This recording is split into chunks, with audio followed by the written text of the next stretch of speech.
This podcast is recorded on stolen and unceded Aboriginal land. We acknowledge the First Nations and elders of this country, and we join their calls for justice. Do you have New Year's resolutions, Emerald Moon? Yes, I do. I have them in a spreadsheet. What do you mean? And this is why I said it's not necessarily funny. It just exposes my brain. See, you're so fascinating. You've got the punk thing going on, right? You've got the straight edge, punk, fuck the system, class war. That's part of Emerald Moon.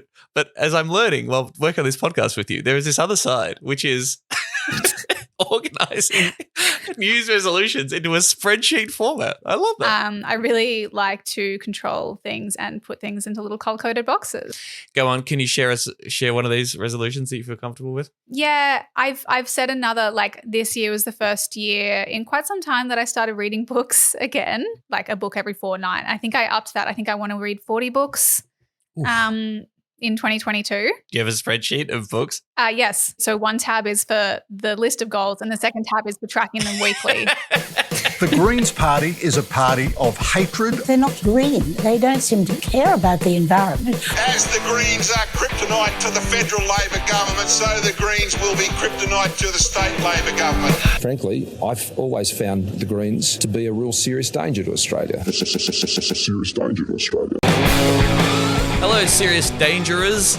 Hello. Serious dangerists. No, good. Yeah, should we? No, this is Serious Danger, a podcast about Greens politics in Australia. I am Tom Ballard. With me, Emerald Moon. Yeah. Hi, friends. Happy 2022. 2022, baby. The year that the Greens win everything. This is not an official Greens Party podcast. We chat about Greens politics. We're members of the Greens, but we're independent, baby. You can't tie us down.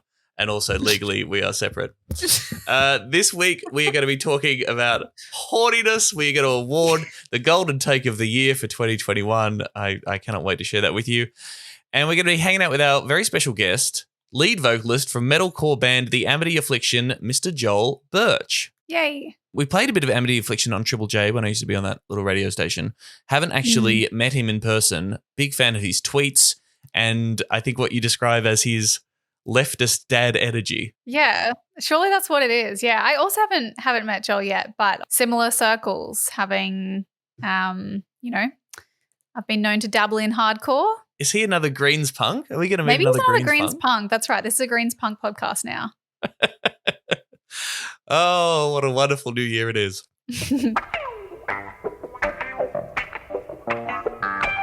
So people may remember in the trailer for Serious Danger, we were talking about one of my favorite tweets ever, the tweet by @Parsface or Fungbunga that says, the year 2036 under the Greens majority government, me, I can't come to work, I'm too horny.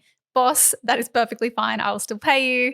Me, I know you will as it's the law. Boss, yes sir. Me, fuck you. Boss, yes sir, sorry sir. Great tweet. I mean, it's a timeless tweet. It's fantastic. We love it. It encapsulates everything that we stand for as a party. Don't report that, The Australian. But it got me thinking, are we the horniest party? Are we the horny party? The answer is yes. So I want to talk about that. If you're looking for New Year's resolutions in 2022, it is to join the Greens, for we are the horniest of parties. That's right. But as we'll find out, that doesn't necessarily mean that we're sexually satisfied. We're just perpetually horny. So you've got stats to back this up, right? This I is do. real This data is not shit. just me. Yeah, this is not just me kind of speculating. I have the facts here.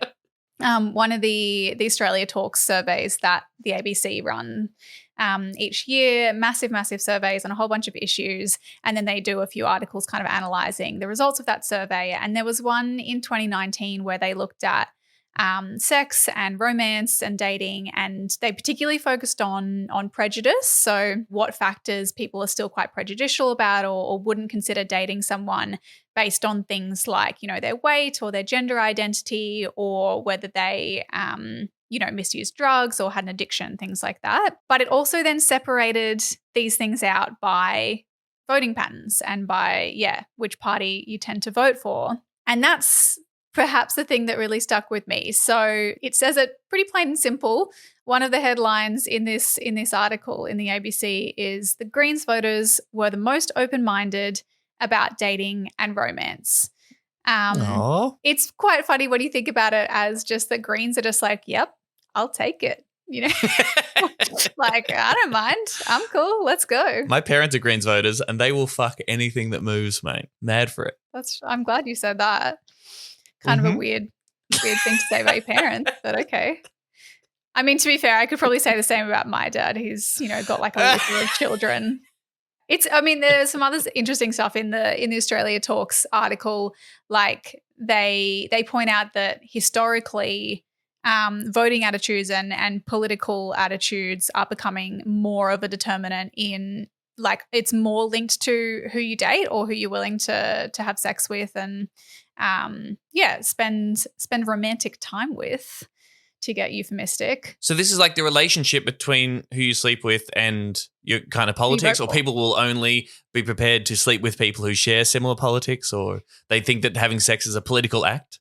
Yeah, there's in the article, so I'm quoting, it says, how you vote was one of the strongest predictors of romantic openness in the Australia Talks national survey, with the sharpest divisions occurring between voters questioned about their openness to romantic involvement with someone with very left-wing or very right-wing views. And they've quoted Associate Professor Barlow, who says, I suspect people are using political attitudes as shorthand for, do we value the same thing? Are we going to be compatible in the long term? I mean, is that true for you, Tom? Do you think how important is it to you that your boyfriend, does he vote Greens? He does vote Greens, yes. Okay. But he gets annoyed about me talking about it all the time, which is probably fair enough. So relationship-wise, I think sharing values and having similar politics is probably a good start. These political couples, like people who are married to someone who works for, like literally you have someone who works for the Labor Party or is a Labor member who's married to a member of the Liberal Party. I mean, that might say something about how close the two major parties are on a whole bunch of issues perhaps, but that stuff just drives me nuts. I can never quite understand that. Yeah. Now, a one-night stand, probably if there's not too much talking involved, then who gives a shit? Yeah, I actually don't know if the survey was more like, how open would you be to dating, or how open would you be to fucking? Like, maybe it's different. But there's that kind of thing where it's like, how open are you to dating someone who might have different political views? But then there's also just kind of how you see sex, how open you are to trying different things, how different your sexual fantasies are. And I kind of went down a bit of a rabbit hole researching this, and there's more data than you'd think on this. Like, there was this poll that YouGov did in the UK, and it looked at the most common sexual fantasies of party supporters, and then it pulled out like the statistically significant ones by voting pattern. And I don't know if maybe we can post this graph on the socials or something, but it's really striking because it's self-reported fantasies of party supporters, and so literally the only fantasy that's listed as statistically significant under Conservative supporters is sex with a sports star. Which, like, bless them. I love that. I have that too. Harking back to our conversation about different politics, Israel Folau, my politics and his do not align in any way whatsoever. I find him extremely attractive and would happily spend the night with Israel. That makes sense. But then the list for Labor supporters is like sex outdoors, sex with a stranger, sex with a movie star, sex with someone else's partner, oral sex, passionate kissing, role play, spanking, wearing sexy outfits. It's just this like, hang on. Passionate kissing? Passionate kissing is a sexual fantasy. Sweet, isn't it? Yeah. Some of the... Okay, we're not kink shaming. Like, a passionate bit too racy for me. Nice, yeah. But it is straight. It's like the list is so much longer for things that really stick out. And I think a lot of people, there was a bit of coverage of that it's like, wow, clearly what we would probably assume, which is that Conservative voters are more conservative with their sex life, does map onto sexual fantasies or adventurousness. But also it's self-reporting, so I reckon Conservatives have some fucked up and you hear all these stories about, I don't know, US Republican congressmen being involved in, massive orgies and being discovered and lots of sex workers and, indulging every particular peccadillo one might have. It's just that they're not going to bang on about it when they go back to their wife, for example. Or in a opinion poll, I reckon a Tory's less likely to tell you, oh, yeah, I'm into a puppy shitting on my tits. Well, yeah, maybe. That's actually a good point, and it might relate to the next thing that I found, which is that then when you look at sexual satisfaction, conservatives tend to rate themselves higher. Oh, okay. Like multiple studies, particularly in the US, find that conservatives have a less adventurous sex life, but they're happier with it. All right. But I mean, that kind of makes sense, right? Because it's like I have my sports star fantasy and I'm good. I got missionary. That's all I need, baby. Yeah. I'm sure a lot of conservatives tell themselves, well, sex can't get any better than this. I mean, this is pretty much it, really. It's sort of bingo, bango, twice a week missionary. That's all I ever need. And to want anything more would be wrong also, maybe. So one of these studies also looked at sexual satisfaction and then like satisfaction with life in general, and found that, like in general, conservatives are also just much more happy with their life. Because they're richer, surely. Yeah. They have more money. Well, but also they're like not depressed with the state of the world. So, It's it says going quite well for them. Yeah. among the supporters of different political parties, Conservatives and UKIP supporters had the highest levels of sexual happiness above the national average, while Labor, Lib Dem and supporters of other parties lower. However, there was little difference in the way of meaningful differences between the groups for sexual satisfaction. The differences are slightly larger when it comes to general life happiness. But while Conservatives top that table too, UKIPers, that's a funny name, UKIPers share the bottom with Labor and other voters. Intriguingly, supporters of Labor, UKIP and other parties are happier with their sex life than their life in general. In contrast, Lib Dem supporters score both equally, while Conservatives are happier with their life in general. What would you prefer? That's the question, Emerald. Would you prefer a banging sex life and dissatisfaction with the rest, or would you like a pretty good life and the worst, most boring vanilla sex, twice a month for the rest of your life? Sadly, apparently I'm doomed to be worse on both because my general life happiness is like worse and my sexual satisfaction based on my politics is worse. But that's why I think it is related to like how stressed you are about the state of the world, because there was this study recently that found that conservative sex lives fared better than liberals. This is a US study during the pandemic, because liberals were so fucking stressed about the world falling apart around them and probably like reading the news and being like, this is fucked.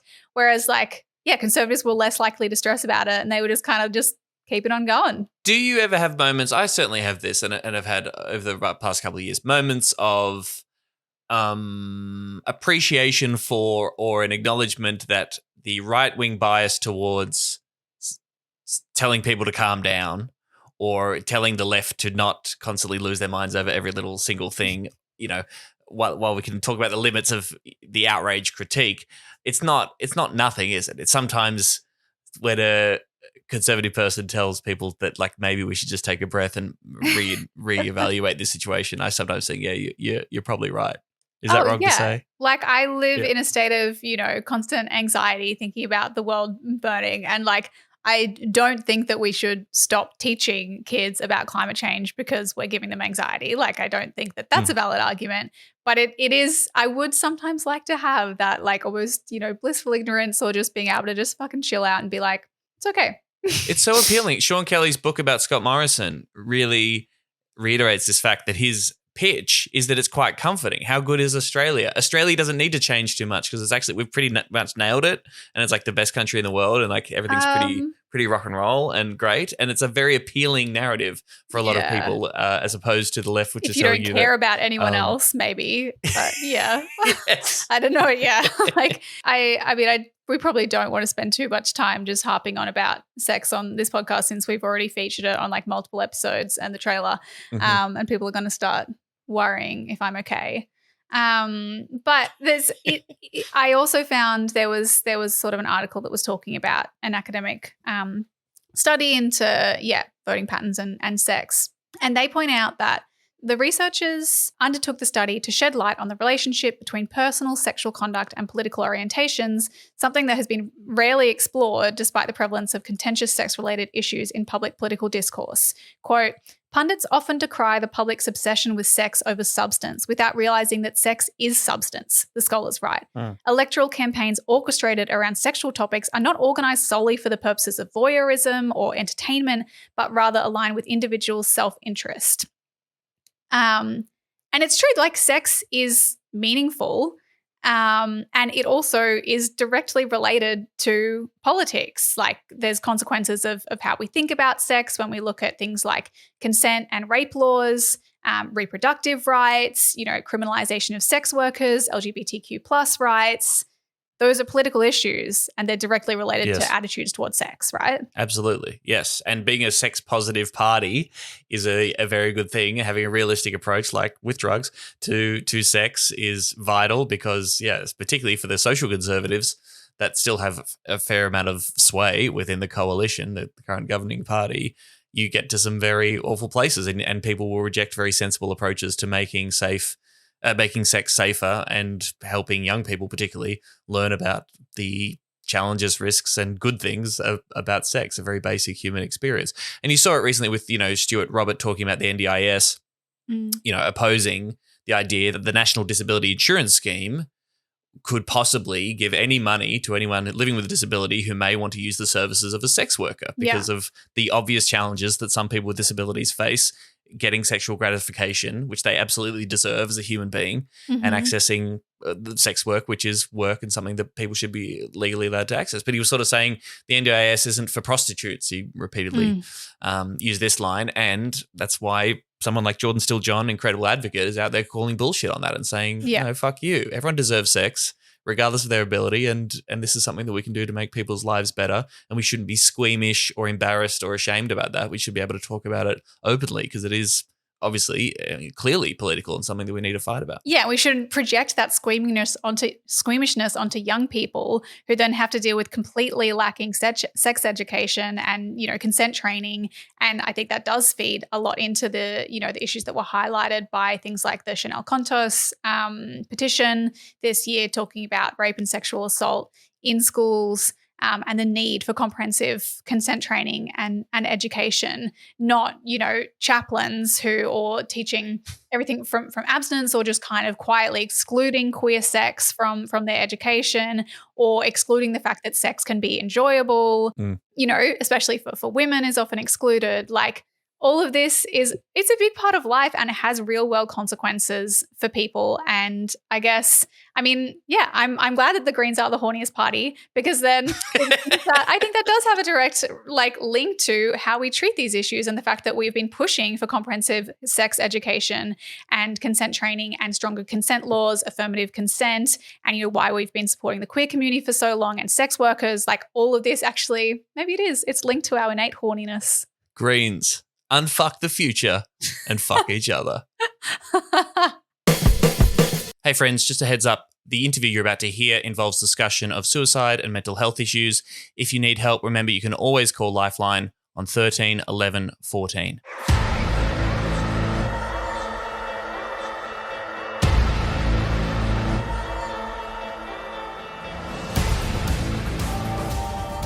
Our guest today is Joel Birch, who does vocals in the Amity Affliction metalcore band, and in my opinion has big lefty dad energy online, which I love. Big lefty dad. Yeah, yeah. ACAB dad. I'm glad it's dad got the dad energy. That's excellent. Yeah. I turned 40 in a few days. That's just a nice reminder of my mortality. Fuck. Yeah, but you've got, new spawn in the world to just, replace you. So. Yeah. Existential crisis. Sometimes I'm just like, what's the world look like in 30 years? Oof, yeah. That's one to think about. Climate wars, Trump clone. I don't know. Yeah, all this and more, all the bad things. Yeah. We're fixing all that. The Greens are going to fix it all, so don't worry about it. We're going to win and everything's going to be fine. I feel positive about the Greens, to be perfectly honest. I feel like the Greens are becoming more of a viable alternative. Yeah. Especially as the ALP sort of moves to the right, trying to court those elusive conservatives that want to vote left. Yeah. I don't think we've ever met properly, but I was saying we probably would have moved in similar circles in hardcore and And Tom was saying he would have played some Amity Affliction on the radio.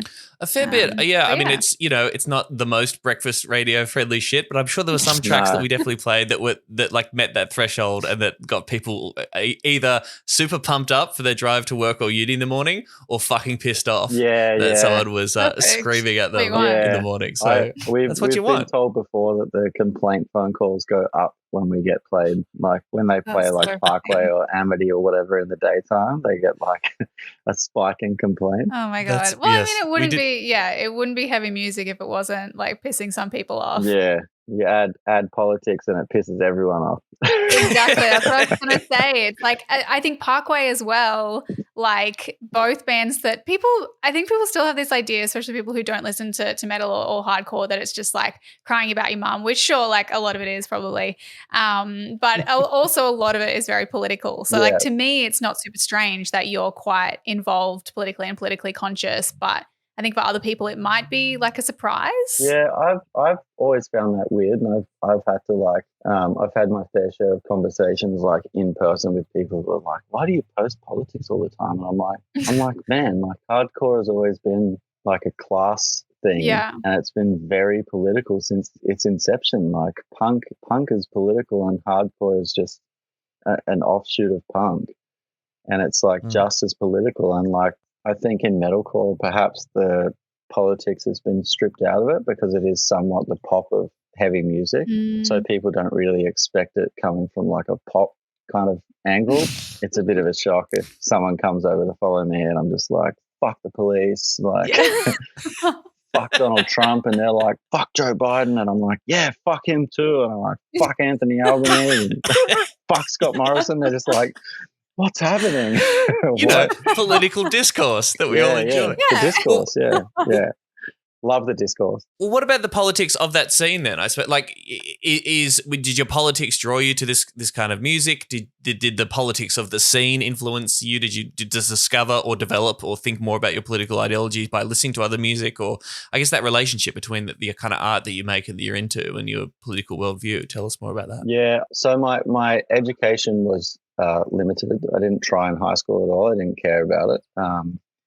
I came from like a really shitty home environment, so it probably had a lot to do with it. But at the time, I obviously, being young, I didn't put two and two together that I had no like real direction. I had no goal or anything, and I started doing graffiti just fresh out of high school, and moved to Brisbane to paint trains. Ended up homeless. So I obviously had some really negative interactions with police through being homeless and doing crime. So it's bound to happen. But the first time I ever thought about anything politically was I was looking at jail time the last time I got arrested. And so I just didn't go to court. I was like, this will fix it. And so for like 3 years, I was like giving fake names every time I saw police. And one night I was just really drunk and whipped my wallet out. And as I whipped it out, I was like, this is so bad. Yeah.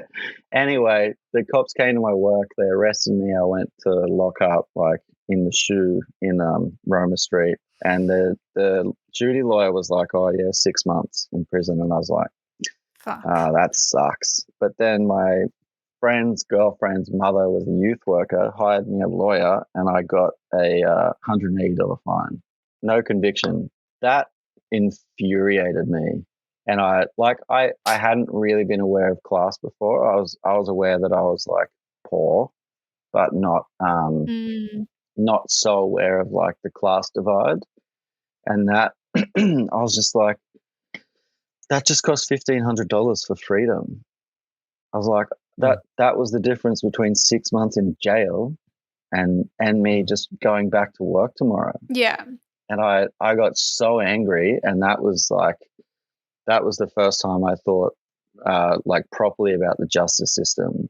And I was just like, fuck, like look at all these other people like me who are getting caught up in very petty, non-violent quality of life, they call them, crimes.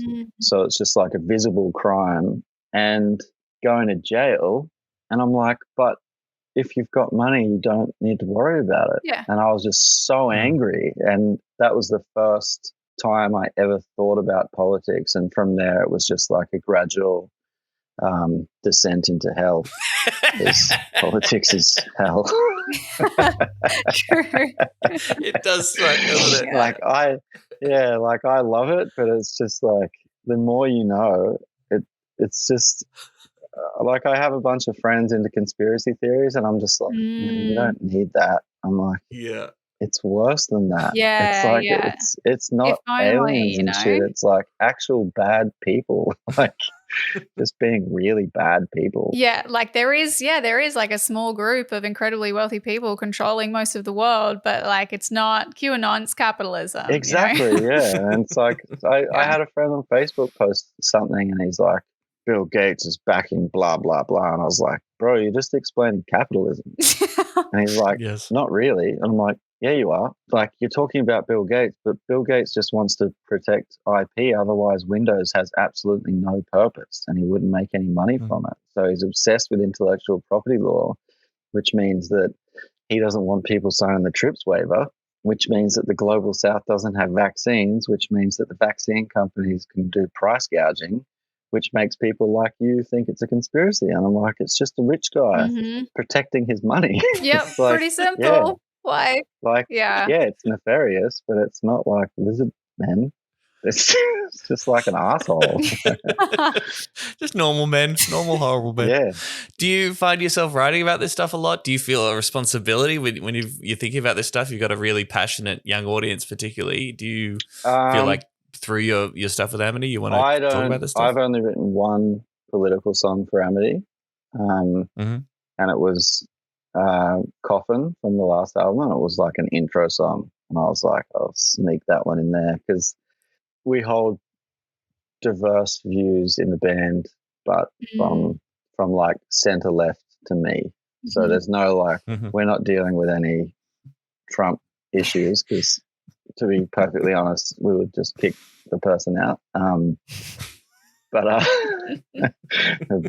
would not stand for that. But good. yeah, I don't like to put them in the position of having to discuss politics. They already get asked about lyrics, and they're just like, we don't know. Just talk to that guy. Yeah. So I can't imagine someone coming up and being like, can you explain why you've got this song about Marxist-Leninists and life and why you think that capitalism is going to destroy the world and they're leading to climate wars?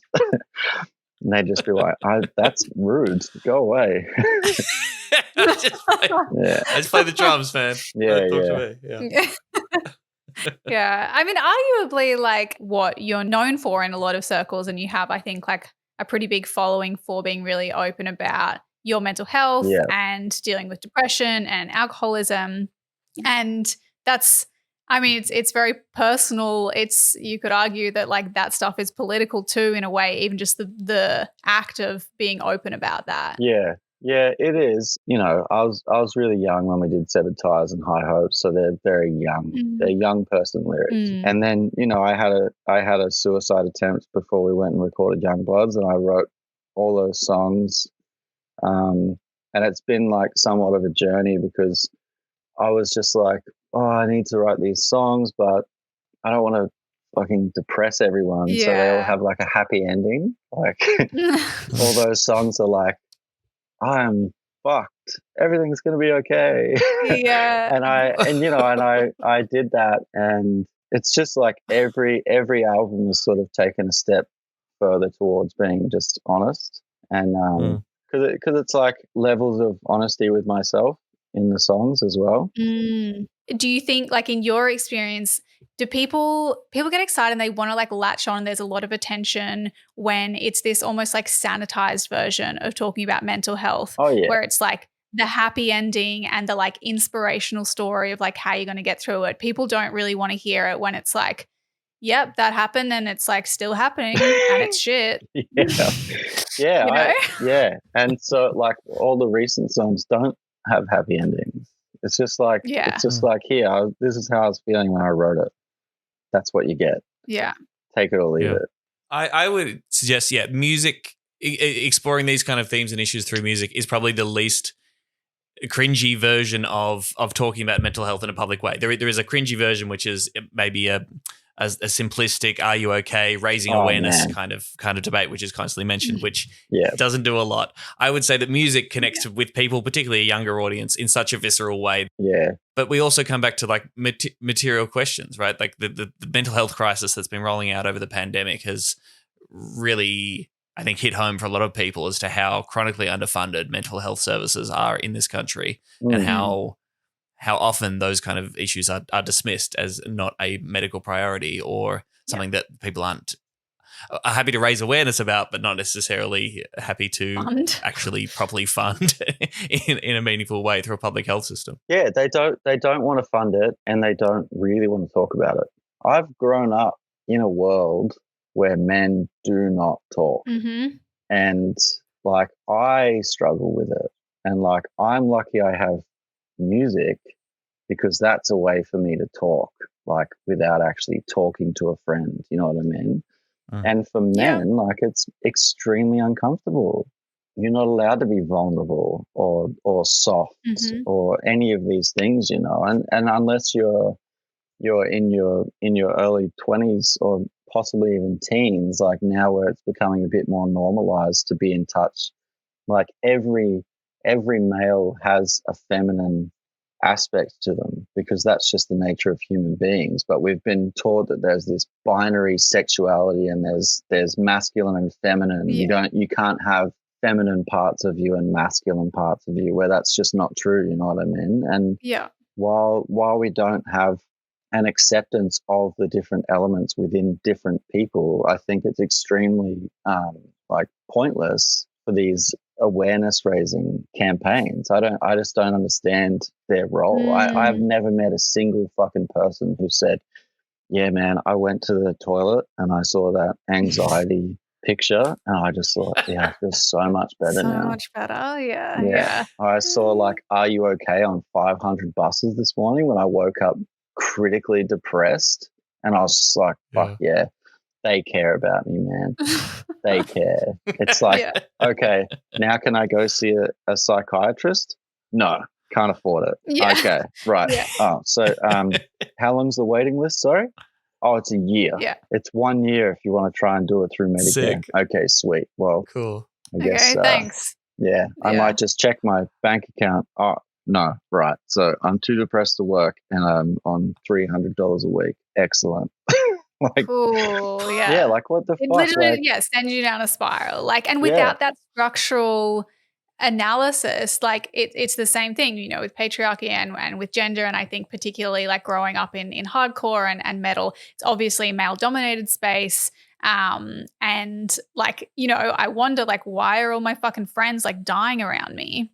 Because it's like, because it's male dominated. Men are taught that they can't like talk about their feelings, and if they feel something like this, then it's wrong in some way, and there's something wrong with them. Like that is, you know, that's a whole system that needs to be undone. And similarly, I think like the Are You Okay Day stuff, they've tried to, I guess, address the criticisms by being like, here are the steps that you can take after you say Are You Okay to check in with a friend, and it's like, sure, okay, but it's still individualizing the response and like placing the burden on individuals who just like aren't equipped at a certain point. Like there needs to be fucking structural change. There needs to be like a livable wage for people. There needs to be services that are available to them. Like you can't just have like one conversation once a year and be like, that's it, done. Mental health solved. That's your therapy for the year. Yeah.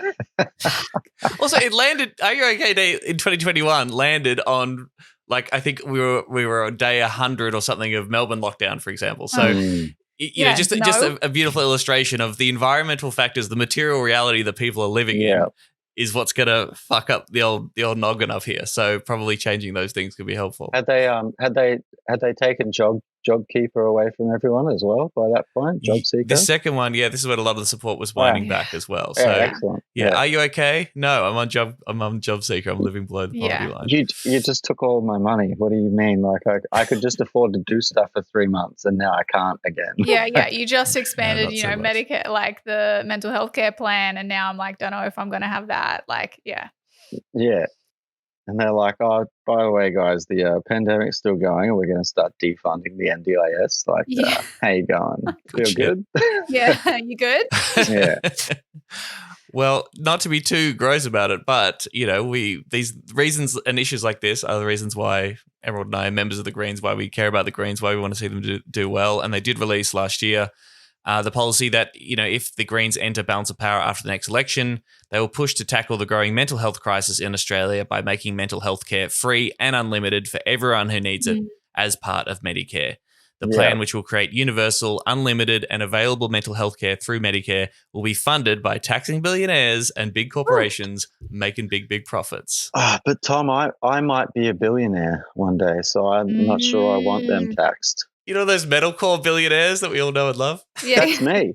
I think if you go check my net worth, I'm sitting on like 30 million or something. It's good. Working out well. Yeah. I think, mental health into Medicare, like that's one of the things that when you door knock and you got that on the flyer or you mention it to people, like instantly one of the ones that they go, oh, fuck, that would make such a difference in my life. Or like that makes sense because your brain is part of your body, just like, teeth are. That's why dentistry just like part your teeth. Yeah. It would be nice if people could, like, even on it's bad on Twitter, right? You got all the drips and whatever, all the all your centrist Labor stands who are just like, the Greens voted down the CPRS, and you're like, yeah, like of course they did. Like, go and read why. Like, it was bad. It's on the website now. It was bad, and I just hate the same sort of bullshit about civility politics is coming to Australia. Like, we're in a lot, like since Trump ran, so since 2015, we have just been importing US politics into our way of politics, like just hammer and tong, and it's insane. And just even to see, like, obviously we're hyper online people on Twitter because we're masochists, political masochists, because we hate ourselves. It's, as a leftist, it just is like pushing shit uphill with a stick. And you've got like the far right yelling at you, you've got right wing people yelling at you, you've got centrists yelling at you, and then you've got your friends telling you to stop yelling at them, and you're like, oh, but I'm not. I'm just like, I'm advocating for all these things that will help all those people, even the ones that hate me. Like, they will get help from it. Like, that's the difference. And I've got some friends who are just like, oh, left wing, right wing, we all just need to get along. And I'm like, man, they don't want to get along. That's not what the far right are trying to do. There's not a discourse here.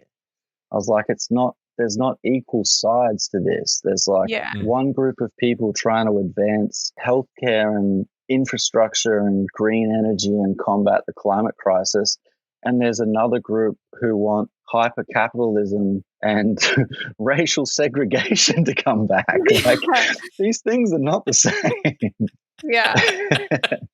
Oh, man, it's been so good. We're going to go. I'm sorry. We're running out of time. But it's been such a pleasure to talk to you. And thanks so much for coming on this pod and being open. I despair at the lack of politics sometimes, particularly in like Australian pop music. I know that in certain genres, particularly like in hip hop and stuff, you got really politically switched on and very cool people doing some very cool shit.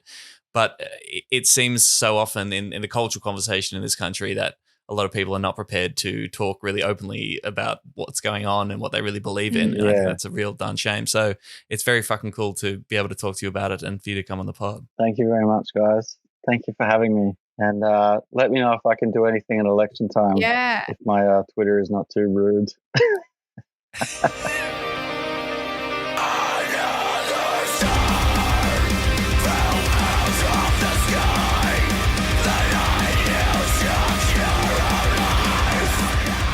Emerald, it's a brand new year, 2022, and I think I'm most looking forward to more takes, more political insights. It's an election year. There's going to be some fantastic wisdom from brain geniuses swinging around. I love to read newspapers. It's so good, right? The opinion columns and tweets and Sky News and just really very smart people talking about things that they definitely know about. But before we launch into that year, I felt like, on this first episode of 2022, we could spend some time reflecting on the incredible takes of 2021 and discuss who deserves to take out, echo effect please, Michael, the Golden Take! Kung kung. You enjoy reading takes? Do you like absorbing the latest droppings from the media opinion industrial complex? When I go and get my COVID shot, I just get the takes injected at the same time. What I've done through is I've spent about 2 to 3 weeks going through every single take and piece of shit that people produced over the course of 12 months of 2021 and just picked out a bunch of nominees, who deserves the Golden Take, and then we'll discuss the winner at length. Some incredible memories come back. The first one that came to mind was back in January when the Twitter account MF Witches posted a short thread. Do you remember this? Classic. I don't know. There could be many. Which one is this? There could be many. I will vote for anyone leading the Labor Party at the next federal election, and I won't talk against that leader, as although I know I can vote for other progressive parties and still preference LNP last, people who see what I say may not know how to do that. What? Which means Oh my anything God. I say against Labor or their leader will negatively influence their chance of winning that election. This doesn't mean I think Labor is perfect or even great. It means I think voting Labor is the only chance Australia has of being a slightly better place. This is a multi-thread tweet. Once it is a slightly better place, then people will see their lives improving and momentum will build to make it even better still. Why is it written like this? This is currently the only way to make a better world. You okay? What? How old is this person? Yes, it's really hard and made harder by lying media, which is why we're working on them. Don't you worry. Don't worry. MF Witches are working on them. But there's literally no other system with even a slight chance of getting a change of government. Most people are disengaged from politics, and if you slam Labor, you force them back into making choices based on personalities and lies instead of policies. What? That's how the LNP keeps winning. Can I please have some policies? Just a crumb of a policy, please. Now, Emerald, Labor is frustrating, sure. But this close to an election, it won't help to attack them. Progressive people did this to Shorten too, and he lost by 1 seat. Who can say it wasn't partly progressive voters who caused this? This isn't a Labor-loving account. What? Not at all. Motherfucking witches are a pragmatic account. We can see there's no way out of a slide towards authoritarianism and hate except to elect a government that's a little bit better and then go from there. We also have some trust that Aussies are looking at the US and seeing what Biden is doing. They're also looking at the UK and how it's imploding. Those are positive developments that'll help here. Oh my God. In the past, we've criticised Labor, but we now think this is a dangerous game and often wrong, as it's terrible media and other forces rather than Albo causing the problems. Are they being held hostage? Everyone is entitled to their views. Ours is that a lot of the current criticism of Labor may well be justified, but saying this too loudly at this stage will almost certainly cause the loss the next election. That's both terrifying and untenable. Labor has no choice but to speak very carefully about their policies before an election. They know Morrison will crucify them and say they'll cause job losses, etc., if they talk up climate action too much. What they say now has no bearing on how they'll act after. For fuck's sake. It just makes me deeply sad for their brains, for all of us. We'll move on. In February, Andrew Bolt had an incredible take. Why do elderly Australian men keep getting jailed for raping young boys? Oh my God. In June, I like this one, Matt Canavan. Now, there's lots of things, of course, you could include Matt Canavan in this list for, the National Senator. June, of course, is winter months. And he tweeted out a story with the headline, Sydney set for coldest day in 25 years while Orange blanketed in snow. And Matt Canavan simply titled that, Climate Change. I love the people that are still just clinging to like climate denialism. What a cozy, like lovely, not too warm little place that must be to live. That's like early 2000s stuff, like, you know, US Republican Senator literally brought in a handful of snow and held it up in the Senate saying, see, no climate change. Yeah. It's cold. Also did a bit of research about Matthew Canavan. Did you know that when he was at university, he was a communist? What? What do you mean? This is an interview that he did with Peter Fitzsimons in 9 Fairfax. I was a communist at uni. Then I joined the Liberals. And then when I went to work for Barnaby Joyce, I got to know the National Party and really liked their outlook. P. Fitzsimons says, "What the fuck are you talking about? You used to be a communist." And then this is Matthew Canavan's explanation of his communist days. "Yes, I'd read the Communist Manifesto and thought this is the right way to go, from each according to his ability to each according to their needs, etc. Yeah. And then, early at uni, I got into an argument with the people at Socialist Worker on their headline for the day, 'John Howard's a racist.' Even though I didn't like him, I thought that was silly, and these guys are idiots. So I didn't join up and went on to develop my political ideas in a different direction." Oh my God. So his political turning point was defending John Howard, saying because he really believed John Howard wasn't a racist. Like, wow, what a fucking idiot. Sorry. The guy who lost the leadership of the Liberal Party in the late 80s for trying to campaign against increased Asian migration to this country. Dude, Marx would never support this. I'm into overthrowing capitalism, but let's all just be sensible here. Yeah. A few other quick nominees here for Golden Take of the Year. In November, former New South Wales Labor Premier Bob Carr tweeted that we should deny Medicare to unvaccinated people, a la Singapore. Ugh. You pay for your willful stupidity, not the rest of us. That was a good one. In November, Stephen Koukoulas, economist, former Labor advisor, who refuses to accept that housing is a problem in this country. With many tens of thousands of people buying houses each month, having legally obtained a loan from a consenting lender that they agreed to without coercion, I am not sure there is a housing affordability problem, let alone a crisis. It would be a crisis if no one was buying. Oh my God. This one makes me angry. I've got my angry hat on. Honourable mention, of course, to Greg Sheridan. We've discussed this before, but his opinion piece when Greg Hunt retired with the headline, Fellow Greg, you leave a big hole that's impossible to fill. I do like that one. That was really great. Adam Crichton for The Australia in December. I caught COVID and it was no big deal.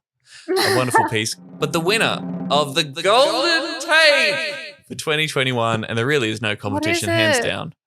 I'm so excited. It's Prue Goward's piece for the Australian Financial Review from October, Why You Shouldn't Underestimate the Underclass. Ooh. Now, you haven't read this. Is that right? You weren't across this at the time? No, sometimes I like to not read the news. Prue Goward is a former New South Wales state government minister from 2011 to 2019. Then start. she went on to work for the Western Sydney University. They appointed her Professor of Social Interventions and Policy. So just keep that in mind as you're hearing the following words of pieces, okay? Why you shouldn't underestimate the underclass. They are damaged, lacking in trust and discipline, and highly self-interested. But the poor are still a force that Australia needs to properly harness. Oh my, what? It's so cool to be seeing someone listen to this in real time for the first time. If you have a problem with that, it's going to be a rough ride. If there is hope, it lies in the proles. So said one of the 20th century's greatest philosophers, thinly disguised as a novelist, George Orwell, in his spookily prescient work, 1984. Oh my I believe God. my lifelong This is my fascination. favorite genre of boomer is like the 1984 obsessed drip. I love it. But no, she's a conservative too. I love all these like right-wing free not even marketeers drip. who love quoting explicitly democratically socialist George Orwell in every single piece they write. My lifelong fascination with the underclass began when I pondered that Declaration of Independence against a futuristic form of government oppression, which has turned out not to be so futuristic. Whoa, not so far from the truth. Sorry, my lifelong fascination with the underclass? Yeah, she's like it's like she's on safari, and she's like a bird watcher. That's fucking creepy. Check this shit out. As a shopkeeper's daughter, I understood poor people. Oh. They obeyed the law, worked hard, sent their kids to the same primary schools I attended, and were equally ambitious for their children. Fascinating. The underclass, small as it was then, behaved differently. Dude, I'm literally, can you imagine like a tiny little Prue Goward like at her shop just like sniffing her dad's employees and like taking little notes in a notebook? Like, intriguing. Like the stoats and weasels of the wild wood in The Wind in the Willows, yet another English children's book on the topic of class, they rejected the rules and lived by their own. They were to be feared and were, to use my mother's words, not very nice. What? Okay. Yep. The pause. It took Orwell to turn the noble Marxist proletariat into the proles. I honestly don't know what that means. The proles is what just does a that shortened mean? version It's just of a the word short, proletariat. yeah. Since the 1950s, there has been a remarkable growth in the number of proles. The welfare state is not entirely to blame. Okay. Yeah.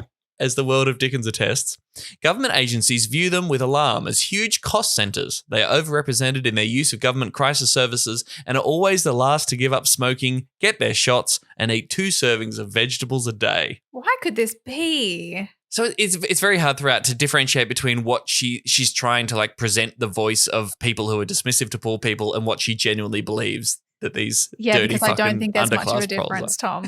Like, yeah.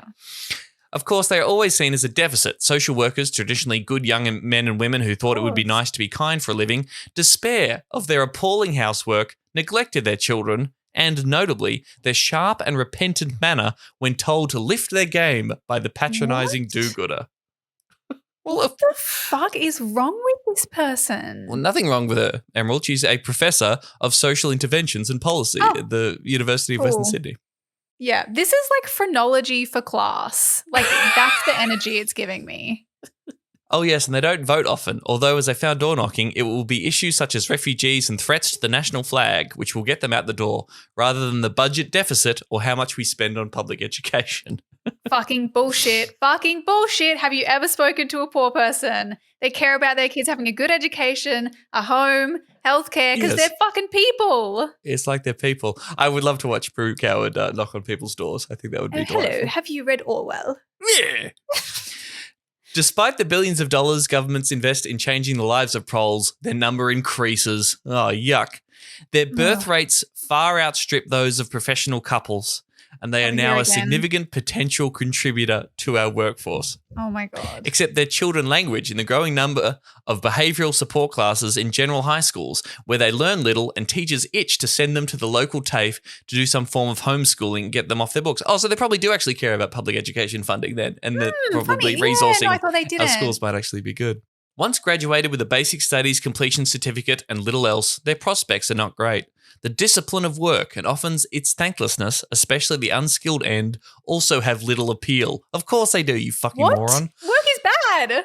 But Orwell was right. The underclass can smell a fake at 50 paces, distrusts conceptual rhetoric, and cannot speak a word of newspeak, the language of lies made famous in Orwell's 1984. Once again, I'm begging you to actually read that book. They know what they want and see no reason why they should take notice of some man or woman in a suit when they get in their way. They're a significant part of the anti-vax protest because they don't like being told what to do. No evidence of that whatsoever. Okay.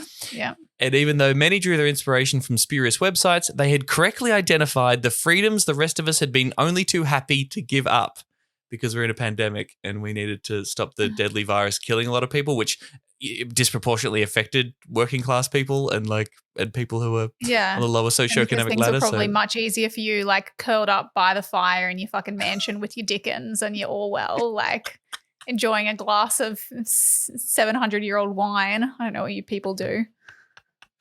State leaders might have deplored the demonstrations, but they also knew they represented the tip of a sentiment the rest of society keeps hidden from view and only reveals in the privacy of the ballot box. I mean, no, they didn't. The anti-vax protests represented a tiny, tiny, tiny sliver of the Australian population. The vast majority of everybody else got on board. The underclass is not always a happy place to be, and bumping into the rest of the world mostly does not go well. Yeah, if it's filled with people like you. If you come to the University of Western Sydney and attend one of my lectures, you'll have a fucking horrible time. I'm sure it's unpleasant to be like, why are these strange old women measuring my skull constantly?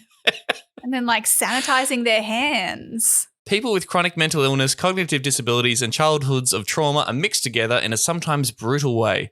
Chaos and crisis never far from their door, living in a wild wood in their streets and public housing blocks or caravan parks. And yet, I like them. Oh, that's nice. Oh, no, they have a certain charm, don't they? Yeah. I like them because they call us out. They are honestly self-interested, and you always know what they think. I know many of them. So many clever, actually very clever kids and adults, although often damaged and almost entirely lacking discipline, trust in the system, Fuck, I wonder why. Trust in anyone who represents the system. I'm convinced we can do better to harness the force that the people of the underclass represent. We should strap them to exercise bikes and get them to power our electricity grid. We need to make it a focus of social policy, not a byproduct of it. We have little choice, or we will continue to import our workforce in growing numbers as risk management parenting forces the birth rate lower. So as long as we keep looking at the billions of dollars they cost us, we will continue to dislike them. I thought you liked them. Reject them and write them off. Yet, in an age when cultural hegemony is now as strong as it was 70 years ago, only different. What? What are you talking about? What does that mean? Got paid to write this. Okay. Never have we needed them more to challenge modern meekism. The child who cried, "Look at the king" in the Emperor's New Clothes was surely a member of the underclass. Are we now going into like culture war, political correctness? Is that what she's trying to say? That like we need more people? I think it's like wokeness. They don't like wokeness. Yeah, underclass people are good, even though they're messy and they're yucky and they stink and they can't do housework and they don't look after their kids. At least they're not woke. Yes, poor people hate being patronized by political correctness. And by poor people, I mean these dirty little stink rats that I look down on. Yeah, I mean this like 19th century cartoon of like a street urchin that I think is what poor people is. So good. Congratulations, Prue Goward. Golden take of 2021. Well done. Well deserved. It'll be very, very hard to top in 2022, but if anyone can do it, I reckon it's you, Prue. Good luck. I mean, it's one banana, Michael. What could it cost? $10? Well, I reckon this is the best episode we've done all year, Emerald. I totally agree. We should have. I forgot to say in the last episode, see you next year. See you next year. It's so good. Thank you so much to Joel Birch. Thank you to the Greens for being horny. And thank you to Prue Goward for providing us with such incredible takes. Now, we are at the start of the new year. You know it. It's an election year, 2022. And we would love you, if you want to do this and have the time and the capacity to do so, volunteer to help out your local Greens campaign. You can go to greens.org.au/volunteer. You know, this month is really when campaigns are going to be seriously heating up and they need to lock in things like polling booth coordinators and other people that can lend a variety of different skills into making your local campaign as strong as it possibly can be. Yeah. If you've already signed up and you like haven't heard, or maybe someone called you and you were like, oh, I can't do that one, I think like now is the time. Reach out again, find out when the next branch meeting is, or the next door knock, or the next campaign event, and go to that event and figure out what are your 2022 campaigning goals? How many door knocks are you going to do? How long are you going to spend on the booth on election day or pre-poll? Goals. Put them in a spreadsheet. Goals. If you haven't heard back from the campaign coordinators, they've probably been too horny and having sex, and they just haven't had a chance to stop smooching, stop kissing passionately in order to get back to you. Thank you for listening. Serious Danger is produced by the wonderful Michael Griffin and made possible with the help of the Green Institute. Rate and review the show on Apple Podcasts or wherever you're listening now. You can become a patron at patreon.com/SeriousDangerAU.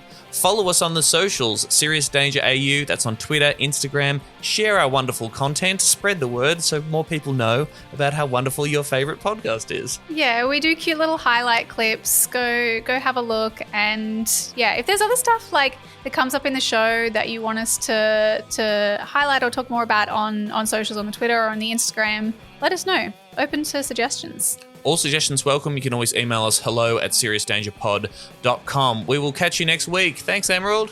Bye-bye. Wait, that's a true non-sign-off. I can't do that. Bye-bye. Sorry, Liz. No, Brace. Bye-bye. It's so crazy. Serious Danger Australia. No one cares that you don't care about something. That should be a rule for every tweet. Yes. Like, no one cares that you don't care about something. Actually, someone is absolutely going to use that clip and come back to me because the number of times that I tweet, I don't care about this. Fuck. Okay. Shit. I should probably apply that rule to myself. Hoisted by your own petard. Damn it.